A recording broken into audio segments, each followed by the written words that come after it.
Hi everybody, Chris here talking NFL, and the game of the week between the Pittsburgh Steelers and Baltimore Ravens lived up to its billing. What a game it was. The Steelers opened the scoring early when Robert Spillane intercepted Lamar Jackson and returned it for a touchdown in the game's third play. The Ravens stormed right back behind Jackson in a strong running game. Jackson found Miles Boykin for a touchdown, and the Ravens were ahead 17-7 at halftime. The Steelers came back in the third quarter. Ben Roethlisberger found Eric Ebron for a touchdown, and then James Conner ran one in from 1 yard out, and the Steelers had the lead heading into the fourth. The momentum then swung back to the Ravens as Jackson found Marquise Brown in the end zone for a score, and Baltimore had a 24-21 lead, but the Steelers came right back. Ben Roethlisberger drove the team down the field and found Chase Claypool in the end zone for the score to make it 28-24. Now, in typical Ravens-Steelers fashion, this game came down to the last play. Jackson's pass to Willie Snead in the end zone was broken up by Minkah Fitzpatrick, and the Steelers hold on to remain undefeated 28-24. They threw some things at us that we had to adjust to. I thought we were able to get some things settled down at the half and kind of, get back into things.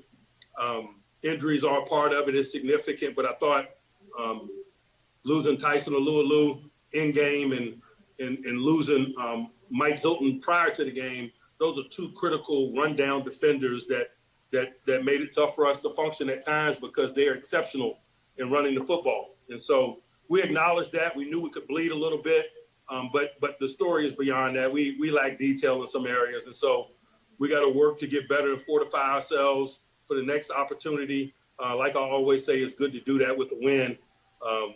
But just much respect to Baltimore. They bring the best out in us, man.